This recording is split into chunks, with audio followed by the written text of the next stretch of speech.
This is an iHeart podcast. Guaranteed human. Hey, everybody. The official Big Bang Theory podcast is back, covering seasons 3 and 4 of the show. Each week, host Jessica Radloff speaks with crew and cast members like Kunal Nair, Mayim Bialik, and Kevin Sussman. Hear about the Easter eggs you may have missed, behind-the-scenes stories, and how certain real-life relationships shaped some of the most memorable storylines. Watch the official Big Bang Theory podcast on HBO Max or wherever you get your podcasts. We've all tumbled down an internet rabbit hole trying to self-diagnose, and it leaves us more anxious than informed. Our feeds are full of wellness trends, but how do we know what's real, what's exaggerated, and what's just wrong? Health versus Hype from the American Medical Association breaks it all down. Emmy-nominated science communicator Trace Dominguez talks to doctors, influencers, and real people trying these trends, not to cancel them, but to understand them. Because when it comes to your health, who you listen to matters. So listen to Health versus Hype wherever you get your podcasts. Welcome to Stuff You Should Know, a production of iHeartRadio.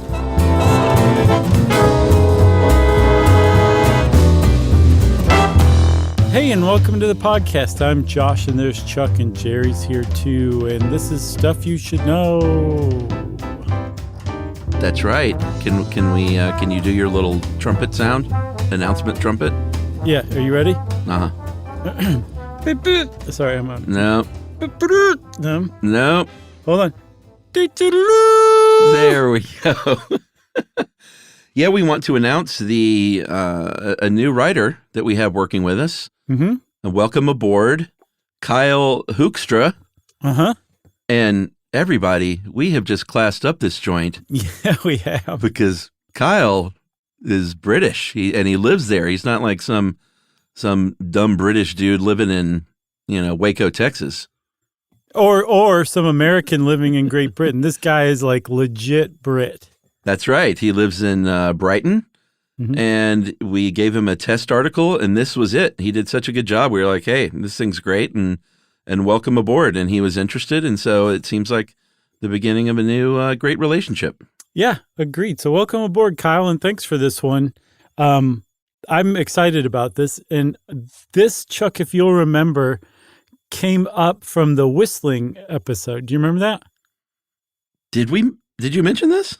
No, one thing that Anna had turned up and kind of included as a sidebar was how Captain Crunch whistle had been used to basically hack the phone system. Oh, and I've been wanting to do an episode on phone phreaking forever. Mm-hmm. And it just so happened that reminded me, and here we are now. We asked Kyle to do it, and this is our episode on phone phreaking. That you've been waiting for Phreaking ever to do. Yeah. Yeah. For real. With a PH? Both ways, actually.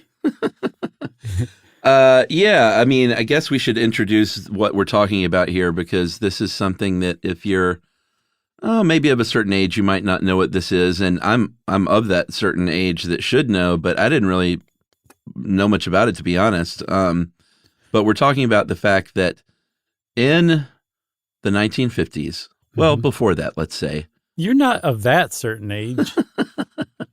In our lifetime. Right. Pre-computers. Yeah. We were all still connected via something called the telephone system. And in the United States, the telephone system was, it's how humans connected before the internet. And it was a big interconnected system that was manually operated by switchboards, which we should totally do a switchboard episode at some point. Yeah, it was really, really interesting. But they started to get rid of the switchboard operators in the 1950s for automatic switches. Mm-hmm. And the one thing they didn't think about was the fact that they had a bit of a design flaw or a weakness in this system, whereas the tones they used to let the automatic system know like what to do with a telephone call could be mimicked and replicated with sometimes a human voice, sometimes a toy whistle, like you said, or something that somebody made to essentially hack into the phone system by replicating those tones. And AT&T was like, oh, we never thought that anyone would be interested in doing that. Yeah. That was an outstanding introduction, man. And it's called phone phreaking, PHPH. Yeah, and so phone phreakers were pretty much the earliest examples of hackers. They were pre-computer hacker culture. Yep. As a matter of fact, hacking just grew essentially right out of phone phreaking. And a lot of the phone phreaks who were kind of on the whole jam in the early 80s just made the leap to computers through phones. It's pretty interesting, as we'll see. Totally. But there's one thing we should say about them. As a community, phone phreakers were curious individuals. Like, they were technical-minded types. They wanted to see how this vast, huge, connected network worked. And they knew very well that there were whole huge parts of it that were shielded from public view. You weren't meant to know about this. You didn't need to know about it. Just go in and punch the phone number and we'll connect it for you. That wasn't enough. They wanted to know everything there was to know about it. And one way that you can find out how something works is to try to break it. And that was kind of what they were doing. They weren't doing it maliciously. For almost exclusively, they weren't doing it maliciously. They were doing it out of curiosity. Yeah, and it sort of reminded me a little bit of like ham radio operators, where like the victory of a win for a phone phreaker was like, oh my God, I connected with someone through the back door in another country and was able to talk to them. And yeah, maybe some people like took advantage of like free long distance and stuff like that. But like you said, I think as a whole, the community was just like, those were the wins. Like, oh my God, I was able to do this thing. How cool. Right. So let's kind of start at the beginning, shall we? Because phreaking did not exist prior to the 50s or 60s when they introduced automatic switches, which is a little aside about the switches. The guy who invented them actually invented them in the 19th century. He was a mortician who his competition, the across-town mortician, his rival, that guy's wife was the town operator. So when somebody called to ask for a mortician, she automatically connected them to her husband's business, not this guy's business. So he actually went out of his way to invent an automatic switch to replace human operators. And decades later, they finally came into play. But you couldn't have done this before when somebody was like connecting the call for you, because if you just started whistling in their ear or something like that, they'd be like, what are you doing? This is really bizarre. I'm not going to connect this call. It was once it became automated that it became possible. Yeah, I mean, did they even have dial tones with switchboard operators? I don't believe so. I don't see why you would. I think when they converted to automatic switches, they adopted something called multi-frequency tones, and it was all where you had a tone, like you pressed a 1 and it made a certain tone, actually a combination of tones, hence the multi-frequency thing. And it told this network, turn this gear or this dial. And everyone knows I don't know what I'm talking about with gears, but there were gears involved. And things like actually would move somewhere in space because a tone told it to. That's kind of what they brought online in the 50s and 60s. So if someone whistled at a switchboard operator, they would be from the future. I guess so, yeah. Kind of. Or else they'd be fresh. Yeah, they'd be fresh because they'd like a wolf whistle or something. Mm-hmm. So let's talk about phones for a second, because when we talk about these tones, we largely think of like a push-button telephone, which is what we used starting, I'm not even really sure, but they replaced the rotary phones. Not replaced, they worked alongside for many years. We had both for a long time in my house. Yeah. But the button on the phone isn't exactly key to the system operating. The only thing the phone would do was create that tone. The tone was what mattered. Right. It did get me wondering, like, well, how the heck does a rotary phone even work? And this is just a slight aside, but I never knew how that operated. And the way a rotary phone would work was you would dial the number around, and that part didn't really matter. It was the return back into position that sent this, that would engage basically these electrical contacts to interrupt the electrical continuity. So a 9 would go pop, pop, pop, pop, pop, pop, pop, pop, pop, and it would interrupt it 9 different times and sending a signal saying, hey, this is a 9, dum-dum. Right. And I never knew how that worked, so I thought that was pretty fascinating. But as far as the push-button phone, you would just press a button. It would have a tone assigned to it. And it's those tones that phreaks were able to replicate to essentially fool the phone company into thinking that somebody was pressing a button. And in some cases they were, which we'll talk about. And just knowing that you could trick the system into dialing something for you just by whistles or making tones, not using your phone, that's fun in and of itself. What fun? But there's a really good example of like how this could be put to use in a way that was like, oh, okay, this is no longer legal. You're actually hijacking the phone system for your own ends, and this was the basis of Phreaking. There was a tone that was instrumental to this whole multi-frequency tone system, and it was I think the minor E.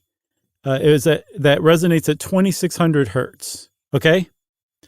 So whatever sound cycles at 2600 cycles per second, that tone would tell the phone company that your phone was on the hook.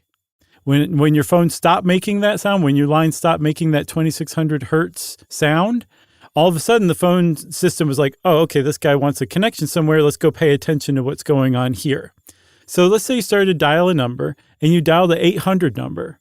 Your phone stopped making that 2600 hertz sound, and the phone company's attention was grabbed by that, and you dialed this 800 number, and it would start to connect to you. And because it was an 800 number, the system would be like, okay, we're connecting this, but we're not going to charge this person for this call because this is a toll-free number. And then before the other person on the other line could pick up, you would make a 2600 hertz tone. And that told the phone system you had hung up, but you hadn't actually hung up. And now the line was open for you to dial any number you wanted to, anywhere in the world, toll-free. Because as far as the system was concerned, you were still calling a toll-free number, even though you were calling any number you wanted. And now you could make long-distance phone calls for free at a time when they were really, really expensive.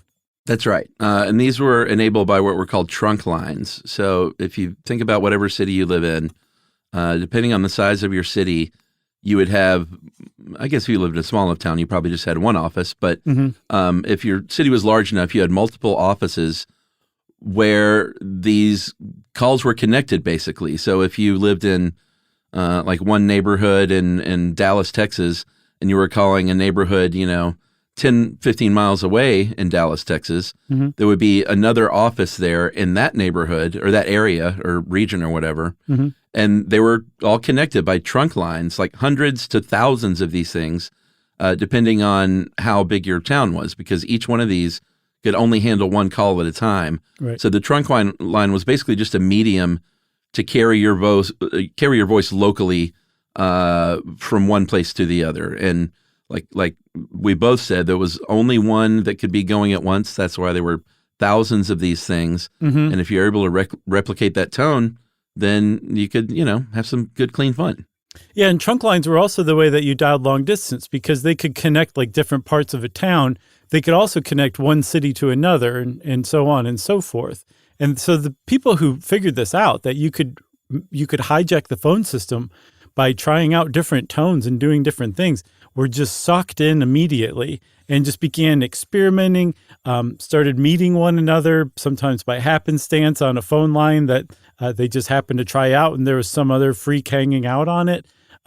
It was immediately infectious to their curiosity. They just wanted to figure out how this could work and what all you could make this phone system do by replicating these tones. I think that's a pretty good setup, my friend. I agree. You want to take a break then? Yeah, let's take a break, and we'll come back and talk about who some of these first phreakers were right after this.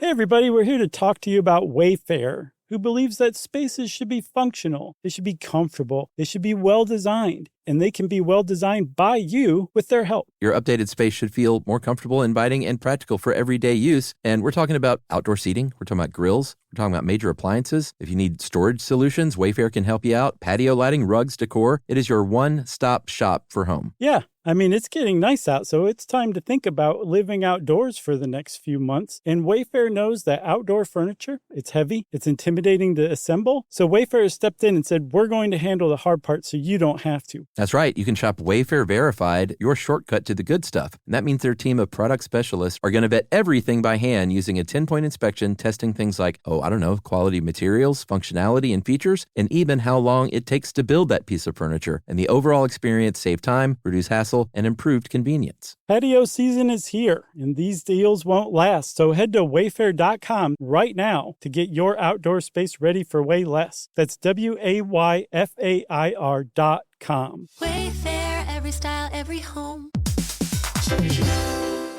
Dell PCs with Intel Inside are built for the moments that matter, for the moments you plan and the ones you don't. Built for the busy days that turn into all-night study sessions, the moment you're working from a cafe and realize every outlet's taken. Yeah, the times you're deep in your flow and the absolute last thing you need is an auto update throwing off your momentum. That's why Dell builds tech that adapts to the way you actually work. Built with a long-lasting battery so you're not scrambling for the closest outlet, and built-in intelligence that makes updates around your schedule, not in the middle of it. That's right. They don't build tech just for tech's sake. They build it for you. Find technology built for the way you work at Dell.com/Dell PCs.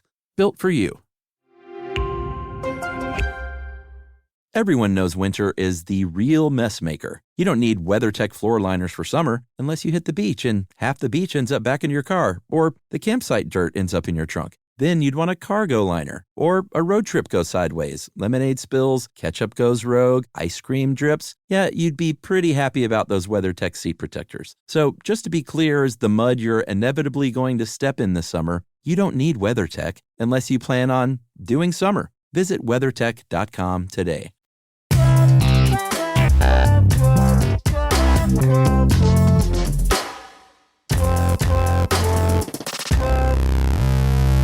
All right, so we promised to talk about some early phreakers. One was a guy in the 1950s. So, this started pretty early on. If you think about early hacking and like what led to hacking starting in the 1950s, it's pretty mind-blowing. But one guy was Joe Ingresia, and he was a blind man who did not use a Captain Crunch whistle, because that was before they had Captain Crunch whistles. He whistled with his mouth and was able to, he had perfect pitch and was able to emit somehow, because it's not the easiest tone to hit if you've ever heard it, serious. that 2600 hertz signal. And he would whistle into the phone to do this. Other people used, usually not their own human voice, but different things. Like, I believe the Captain Crunch cereal was in the 1960s. You can go on YouTube and see people that have these little whistles demonstrating how it works and everything. But this was sort of the idea early in the 1950s and 60s with these people. Right. So I think the guy who's credited with figuring out the Captain Crunch cereal whistle, it's like a boatswain's whistle, like that, that whistle. On Star Trek when they blow the whistle to get everybody's attention? I've never seen Star Trek. Well, anybody who's seen Star Trek, the original one, knows what I'm talking about. That's a boatswain's whistle. And so, like, the Captain Crunch whistle would, if you covered up one hole, it would make a perfect 2600 hertz tone. And apparently the guy who came up with that, who figured that out, took the handle Captain Crunch. That was his phreaker handle, but his real name was Draper, right? I believe Captain Crunch, my friend, not I Captain. saw it both ways. Really? Yeah, I saw more often than not Captain, like, fully spelled out. I guess he wanted to differentiate himself. Yeah. Oh, okay. Yeah. I thought you just were saying it as a cereal, and that's No. That was his handle. No. I know, but he took it from the cereal. Sure. Oh, okay. Yeah, I didn't think it was a coincidence. What was his first name? Draper? Dave? Yeah, David maybe? Draper. You're right. No, John. John. I think it was John because I watched videos of him, and every time it sounded like he was saying Don Draper from Mad Men, so it was very confusing. Okay, so John, he was the one who was credited with figuring that out. He was a legendary early phone phreaker. Yeah, and he still has videos, and we'll talk about a little bit more about him later on. Sure. But like I said, most people did not use their voice. They would use like that whistle, or they started building devices. They were called blue boxes, and they all looked different because they were all homemade. But if you look up blue box online, there are all kinds of, it basically looks like a phone without the talking ends. It's just like a box usually with punch button numbers like you would see on a phone. Yes, or if you were a Bond villain in maybe a 60s Bond movie and you wanted to remotely blow something up, it looks like the kind of thing you'd pull an antenna out of and press a series of numbers on it and something would explode. Okay, sure. And then you'd very calmly put the antenna back in and walk away. Except scratch the antenna. Right, not in the blue box, just in this Bond idea. Yeah. There's also a red box. There are a ton of different boxes. Like by the end of all this, people had figured out all sorts of different devices to make phones do all sorts of things, and they all had different colors. But the other two big ones were the red box, which was a blue box but had the added capacity of creating the tones that told the phone system that this payphone had just accepted a quarter or a dime at the time, and now you can go ahead and connect the call, even though no one had put a dime in. It had just mimicked that tone. Then the black box made it interrupted like the DC signal to your phone to make it seem like you had never picked up a call, so the person calling you long distance would never be charged for it, even though you're sitting there talking. Those are the three big ones: blue, red, and black. Yeah, and the red one is actually super cool because, if you came along after payphones were around, you didn't have to put in, like if you had other coins that would equal a dime, let's say, I don't know, 2 nickels. Sure. You could put 2 nickels in, and a nickel created a specific tone, a dime created a specific tone, and a quarter created one. So the red box was able to mimic each of these coins to recreate the tone it made when because those little payphones were smart. They knew what you were dropping in there. They were so smart. And they would sing that song thusly. So the whole thing that all these were based on, again, was this multi-frequency tone system. And it turns out that there were 6 master tones to the whole thing, that if you knew these tones, you could basically make the phone system do anything you wanted. And they were made up of 12 individual tones. And so, for example, if you wanted to mimic the number 1, you had to make the sound of 700 hertz and 900 hertz at the same time. And that would be, as far as the phone system is concerned, if it heard that, it would say, oh, okay, 1. I'm pressing 1 for this guy. And the whole thing is predicated on a mistake that somebody made at Bell, which we haven't said this, but this is kind of important too. At the time, AT&T was known as Ma Bell. It had essentially a monopoly on the phone system in the United States. Exactly. Like, it was the phone company for the entire country. And because it was this one big monstrous thing, if you figured out how to mess with AT&T, you figured out how to hijack the entire phone system. That was one thing. But the point of that is that some AT&T engineer wrote an article in a technical journal in the 50s, and they included what those master tones were made of in the article. And that gave way to the basis of all those blue boxes and black boxes and red boxes that were made later. Had that article never been published, Phreaking might have never really taken off. It would have probably been a pastime for people who had a Captain Crunch whistle or perfect pitch and could whistle things themselves. I don't know. I bet you nerds prevail. For sure. But I mean, it would have taken those like hardcore people like Joe and Gracia who figured it out on their own just through trial and error over years. This was, here's a blue box and here's how you use it. And that's how a lot of people got into Phreaking who wouldn't have otherwise been pulled into it because it would have been too hard. I think it sped up the timeline for sure. For sure. And like we said, people were, the Win was making a call, working around the phone company for a long distance call. Sometimes they would get into pranking a little bit, like they could figure out how to hack into the loudspeakers at a mall and make announcements. There was one pretty famous prank call in Santa Barbara in 1974 when they basically took advantage of a bug called simultaneous seizure, where 2 calls at the same time would jam up the switching equipment in the office, and you could hijack calls coming into like a city. So people, 2 guys got, from LA I guess they got arrested for doing this. It says they I'm not sure if they served jail time or not, but they essentially were able to, any call coming into Santa Barbara, they would route it to a voice saying that Santa Barbara had been destroyed by a nuclear bomb. And it kind of got out of hand. Like people called emergency services and, they found out what was going on, obviously, but just, sort of, that was about as harmful as it got, unless you count stealing long distance. Yeah, and stealing long distance was a favorite of the mafia. They were big time into phone phreaking. And they weren't the kind who would just sit there and, try out whistling different tones for years on end. They got into it through blue and black and red boxes. And the reason why is because their bookies would be taking calls from all over the country. And I think I said earlier that long distance was expensive at the time.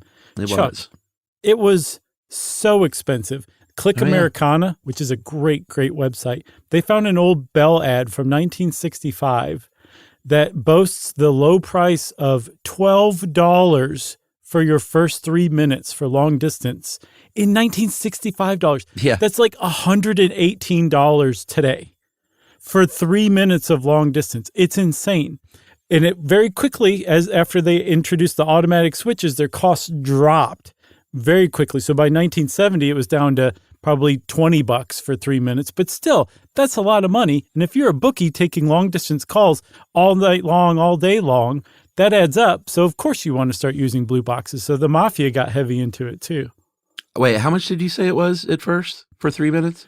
$12 for 3 minutes. And according to West Egg, that'd be $118 today. Oh, okay. So you went on because you said it went down to $20. That was conversion wise? No, from 1965 to about 1970. In just that 5 years, it dropped that dramatically. From 12 to 20? No. Sorry. Yes, you're right. From in 2023 dollars. Oh, okay. Yeah. I wanted to make that as confusing as possible. So that's why I chose that way of Well, I mean, I expressing. remember even in the 1980s when I would meet a girl at church camp that lived in another place and come home and want to communicate with my little church camp crush. And my parents would be like, yeah, forget about it. Like, you're not dialing along. You're not calling this girl up long distance. Meet a local girl. What's wrong with you? It was a big, big deal. Like, I remember early cell phones used to charge you long distance. And then when all of a sudden it was like, that just went away, it was like a different world almost. Yeah, totally. So, computers came around. Obviously, everything changed after computers came around in the 1980s because you could all of a sudden design a program that could generate tones, like specifically for what you needed. If everyone or if anyone saw the movie War Games, which we've talked about quite a few times on this show because it's one of the show favorites, but that had a couple of examples of phone phreaking when Matthew Broderick dialed into the school system at the beginning to change Ali Sheedy's grades. He used a technique called war dialing. That's when you're just like use a computer to auto dial just like hundreds and thousands of numbers, scanning for a vulnerability, or in this case, he was scanning for his own, school line to hack into. Right. And then I know we did talk about this in another episode, but the little payphone hack that he tried apparently is not a real thing and was just made up for the movie. Isn't that right? Yeah, but it definitely gets across the concept of a red box. Like you could do that, you just couldn't do it the way he did it. But it also kind of got across a little bit the concept of the black box, which would kind of short the circuit, which is what he was doing. So it was a little confused, but it certainly got like a lot of people interested in hacking. And it also scared the pants off of Ronald Reagan, which you might say, who cares? The problem was at the time, Ronald Reagan was the president of the United States. And there's a guy named Fred Kaplan who wrote a book about a history of cyber war called Dark Territory. And apparently Reagan saw this film, was so freaked out by it that he got the Joint Chiefs together and was like, can this happen? Somebody go find out. And the chairman of the Joint Chiefs, a guy named General John Vesey, went and investigated and came back and he said, quote, Mr. President, the problem is much worse than you think. And so 3 years after War Games came out, Congress passed basically a anti-War Games scary movie law. That's right. They did. It was called the Computer Fraud and Abuse Act. And it, seemingly came out of watching the movie War Games. Isn't that nuts? Pretty crazy. So let's go back a little bit and talk about some of the freaks. We've kind of covered some of them, like Joe Ingressia. His handle was Joy Bubbles. There was also Captain Crunch, John Draper, like you said. These guys were like freaking at the time when it was like I guess a golden age, Chuck. There's only one way to put it. I was trying to avoid it, but it was a golden age of freaking. We love our golden ages. Yeah, and as far as who these people were, they were who the hackers ended up being. They were kind of early techies. They were kind of nerds usually. They were into, some of them may have been into kind of disruption. I think, like we said, most of the time it was just sort of good natured, but there were definitely those that were like, hey, fight the man. We have this monopoly that's controlling the phone system. Let's see if we can poke the bear a little bit.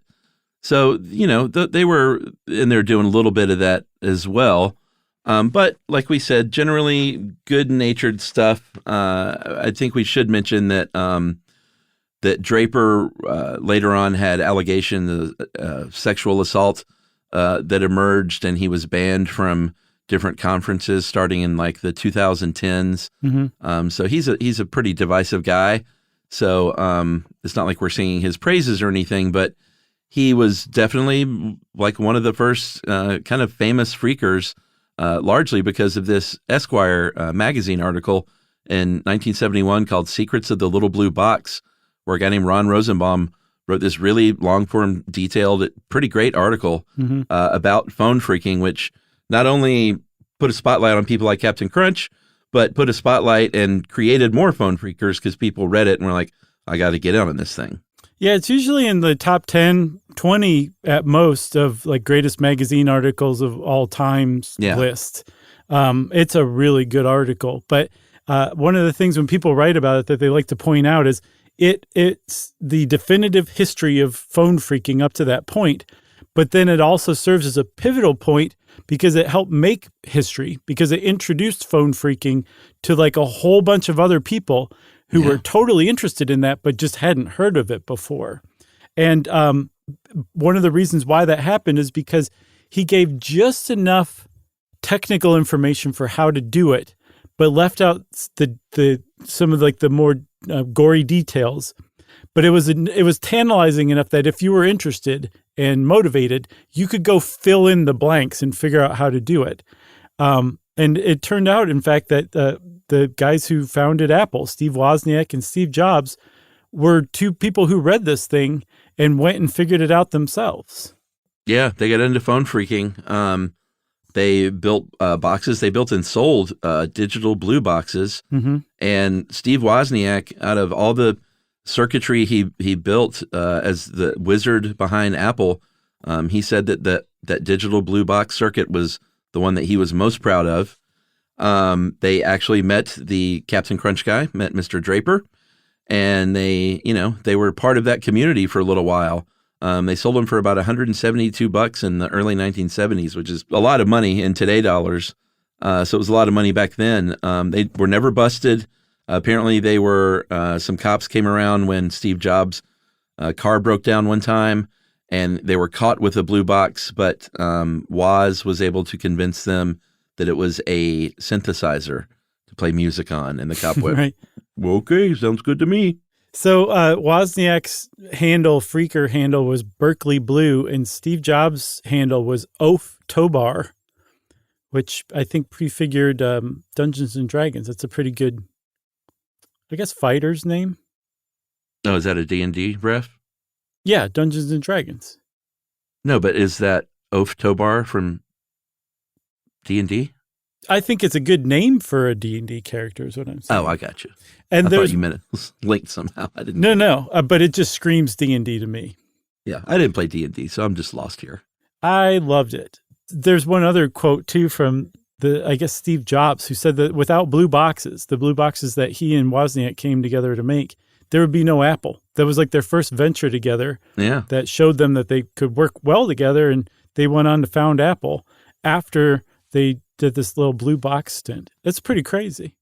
Very crazy. Another thing that emerged around this time was something called a beep line, which I had never heard of these. And this is something that I probably should have known about. But when you would call somebody back in the day and that person was on the phone, and let's say they didn't have call waiting, or call waiting wasn't invented at the time maybe, or they couldn't afford it like we couldn't, you would get a busy signal. But here's the thing, that busy signal that you were dealt didn't mean that your voice path was shut off. Like you were still, if you sat there on that busy signal line and didn't hang up, and maybe this is how people found out about it, eventually if you sat around long enough, you would get someone else on that same busy signal line that had been, denied a phone call in some other town. And if those people were teenagers, they realized it was sort of the beginnings of like a party line where you could be like, hey, and you're talking over this busy signal, mind you. So while this thing is going beep, beep, I'm going, hey, this is Chuck. I live in Stone Mountain, Georgia. Like, where are you? And oh, I'm Angela. I live in Dallas, Texas. And then you strike up a conversation and you're having some good, clean teenage fun, making connections, talking to people you ordinarily would never meet. And beep lines were very popular in the 1960s and 70s. Yeah, there's a Time article from, I think, 1961 that interviews the guy who ran, I think, the Fall River, Massachusetts, or somewhere in Massachusetts, their telephone company or station, and that there was a radio station whose beep line was like the place to call into. And when this teen column in a regional magazine published something on it, calls jumped from 1,500 to 28,000 in a week. So they were very popular. And apparently, once you could shout your number to somebody you were trying to talk to over the busy signal, but when you actually could talk like normal people on the phone, it was just never as fun. Well, it's funny. I mentioned like maybe that's how people found out as they just stayed on that line. But it seems like radio stations is where they actually found out about these things, because you would call in to be the fifth caller or whatever, to win concert tickets. And almost always you would get that busy signal. And so many people are calling in that they would find each other on these busy signal lines and figured out, hey, wait a minute, this is a thing. Yeah, because usually when you got a busy signal, you wouldn't make a sound, you wouldn't try to talk, and you just hang up immediately. But if apparently that's just how the phone lines worked. If you talked, you could hear somebody else talking back at you. It was just you, like you said, you had to shout over the busy signal. I don't know why I never found this out, because every time I got a busy signal, I'd be like, hello? What is this? Is someone there? Really? No. Really? No. Okay. Look, we switching up roles here. What was your favorite phone of all time that you ever had? The first one that jumps to mind, and I never had, I think later on I was able to have a phone in my bedroom when I was like 16 or 17. But previous to that, I very much remember our very first cordless phone that had the antenna that you pull out and the cradle that it sat on. Like, I just remember that being a very big deal, because I thought like, wow, we're literally living in the age of the Jetsons, because we're unbound by a cord. Yeah. What about you? I would have put a lot of money on you saying the Sports Illustrated football phone that you got with the subscription back in the 80s. You remember that? Yeah. I mean, I was subscribed forever, but here, you know what happens? And this used to bother me as like a 13-year-old, is you subscribe and you get that first thing. And my mom got me a subscription when I was like 10. And you never got any gifts after that. And I used to get so mad that like, why do only new subscribers get the gift? Like, you should get one every year for being a loyal subscriber. That's a great point. Did you email the editors did you write a letter to the editors of Sports Illustrated? I don't think so. Did your mom hang out by the mailbox on the month the swimsuit issue came out to intercept it? No, I did. Oh, yeah, that was a very big deal. You disguised yourself as the mailbox?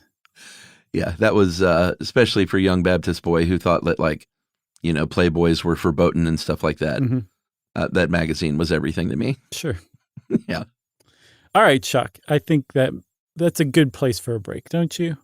Yeah, I'm going to go think about Christy Brinkley and Carol Alt and Kathy Ireland, and we'll be right back in a few minutes. Okay.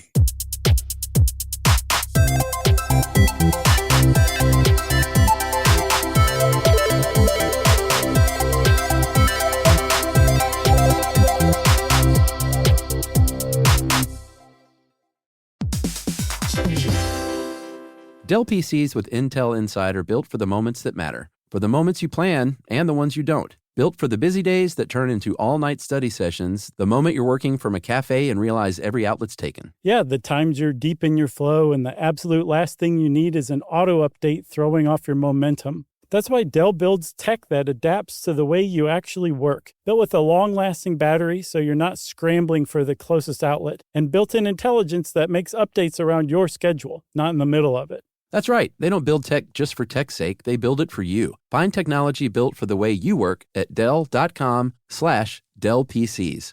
Built for you. Everyone knows winter is the real mess maker. You don't need WeatherTech floor liners for summer unless you hit the beach and half the beach ends up back in your car, or the campsite dirt ends up in your trunk. Then you'd want a cargo liner, or a road trip goes sideways, lemonade spills, ketchup goes rogue, ice cream drips. Yeah, you'd be pretty happy about those WeatherTech seat protectors. So just to be clear, as the mud you're inevitably going to step in this summer, you don't need WeatherTech unless you plan on doing summer. Visit WeatherTech.com today. The universe is full of mysteries. Black holes, quantum physics, galaxies. On TikTok, millions of people are learning more about the universe around them every day. Scientists break down complex theories, demonstrate experiments, and connect dots between the cosmos and our daily lives. One scroll might reveal the concepts on the fabric of space-time, the next an optical illusion. It's discovery on a massive scale, where millions learn something new every day.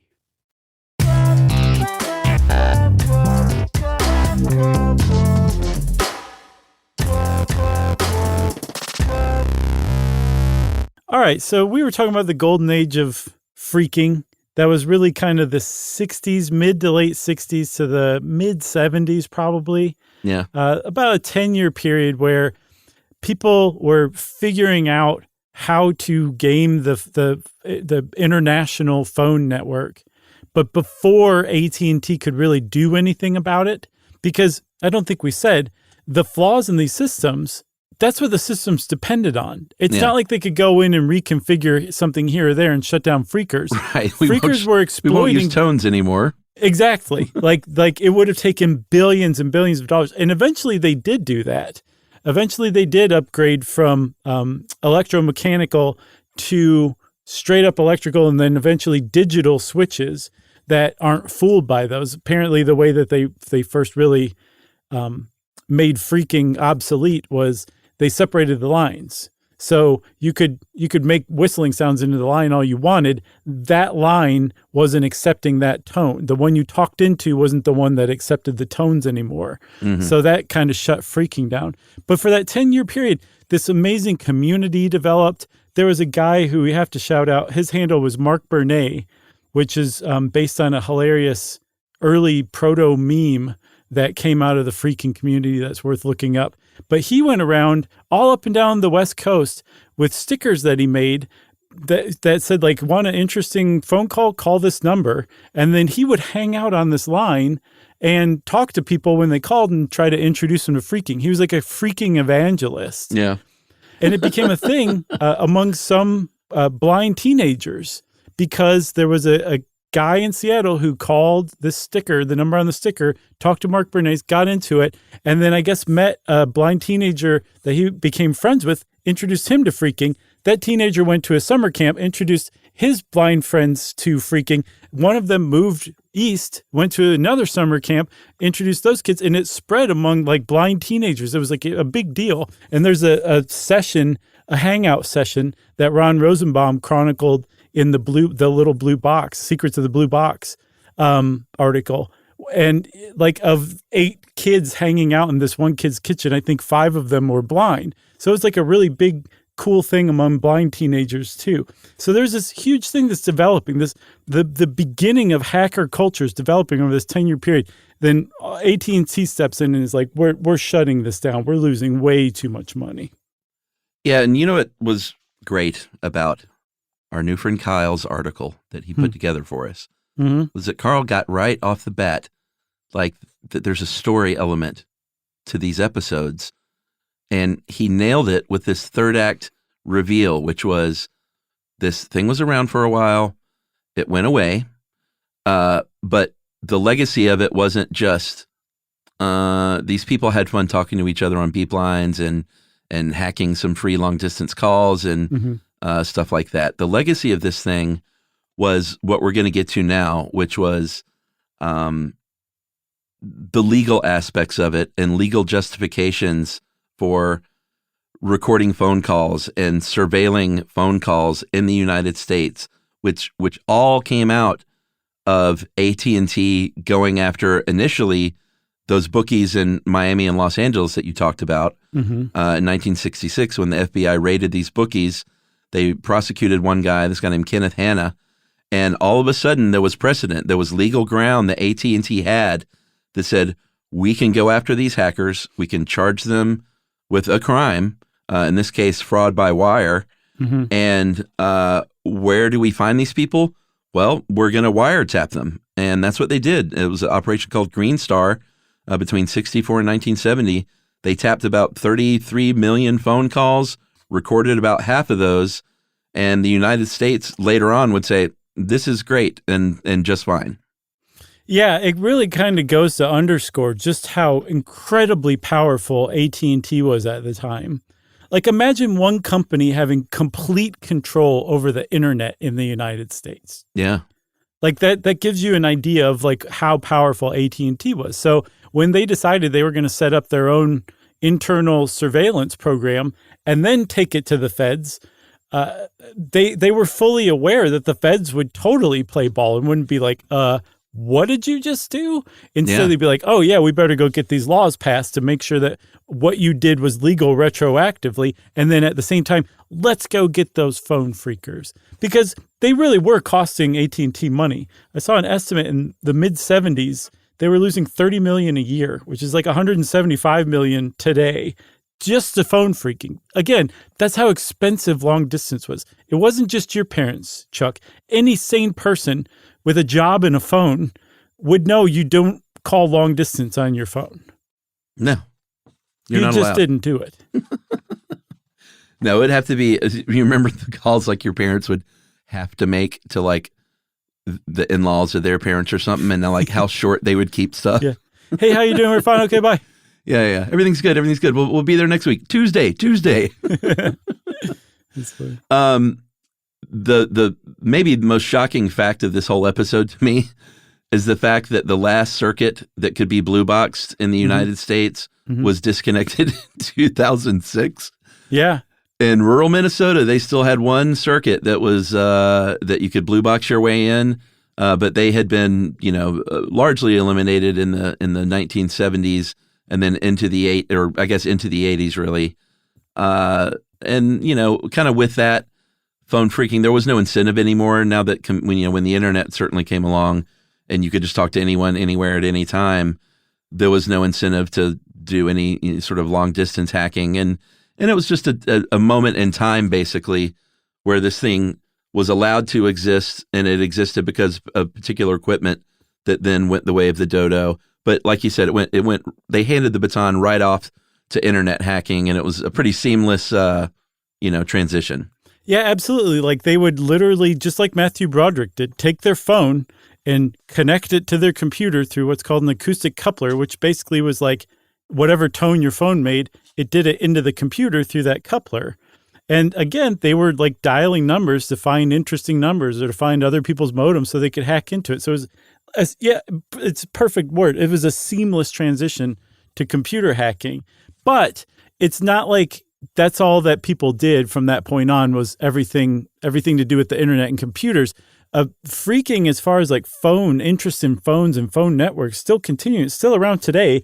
And it's gotten, if it was illegal before, it's eye-poppingly illegal, the kind of phone phreaking that people are doing today. Yeah, like cell phone hacking and stuff like that. Yeah, spoofing a cell tower to intercept phone calls and then decoding them so you can eavesdrop in on people's cell conversations. Like, there was do you remember, was it a Wired article I sent you from, I think, 2010 that chronicles some conference where a group was like, hey, get this.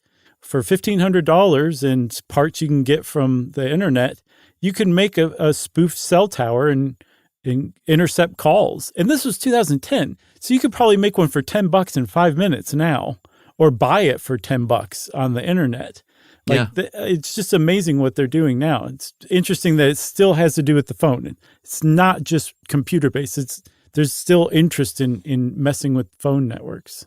Oh yeah, or I believe we even talked about it on the show, that thing where you'll get a call on your cell phone that says like American Express incoming call, and it's not. It's someone has, I can't remember what they called it, because it happened to us, and we ended up talking to American Express, and they said no, that's called whatever, not masking, or maybe it was masking, when they can just basically create originate a call saying it's from you, and all of a sudden you're talking about your account details and stuff like that. Oh man, yes, social engineering. No, I just mean like, a phone call coming in that's saying it's from American Express, but it's not. It's from a thief. Right, and they're trying to get your credit info, right? So they can go off and make their own card and charge it to you. I guess so. I mean, some people try so hard at such bad things.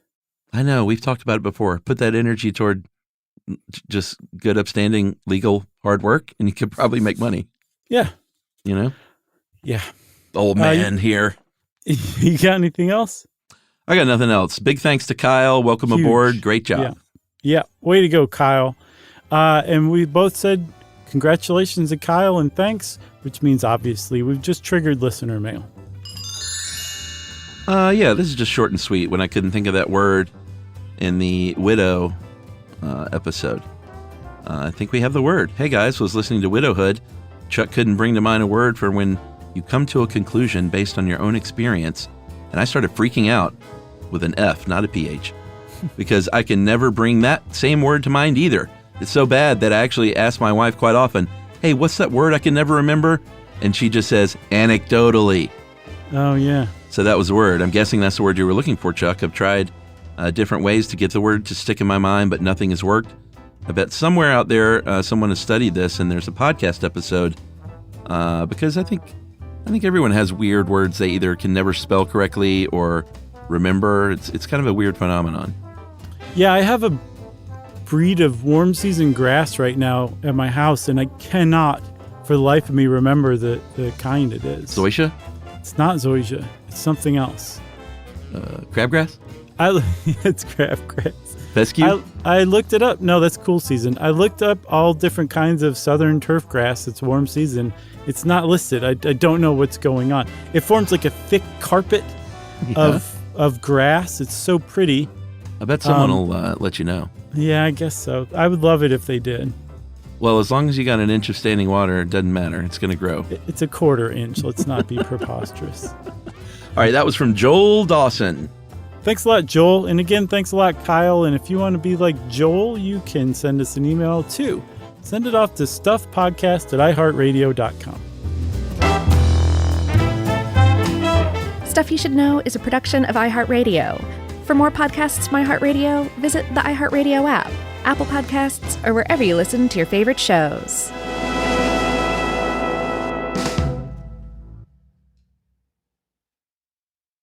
Introducing the all-new Mazda CX-5, featuring more connection. Hey Google, where's the nearest Pilates class? Safety that has your back. More discovery on the scenic routes. More passion in the details. And more control in changing weather. The all-new Mazda CX-5. More to move every side of you. See it in 5 films at MazdaUSA.com/5sides. Google is a trademark of Google LLC. Sequences shortened and simulated. Everyone knows winter is the real mess maker. You don't need WeatherTech floor liners for summer unless you hit the beach and half the beach ends up back in your car, or the campsite dirt ends up in your trunk. Then you'd want a cargo liner, or a road trip goes sideways, lemonade spills, ketchup goes rogue, ice cream drips. Yeah, you'd be pretty happy about those WeatherTech seat protectors. So just to be clear, as the mud you're inevitably going to step in this summer, you don't need WeatherTech unless you plan on doing summer. Visit WeatherTech.com today. When it comes to small business, people want to talk to people, not bots, not voicemail. Your customers or clients want a real human connection. And that's exactly what they get with Ruby. Ruby is the virtual receptionist company that takes care of your callers when you're unavailable, in the middle of something, or just don't want to pick up. They can answer, screen, and transfer calls, as well as take messages, collect payments, book appointments, and more. all while saving you time and making the people you serve feel special. It's available 24/7, 365 days a year, and is 100% based in the U.S. See how it works at Ruby.com, or better yet, give them a call at 844-900-RUBY. This is an iHeart podcast. Guaranteed human.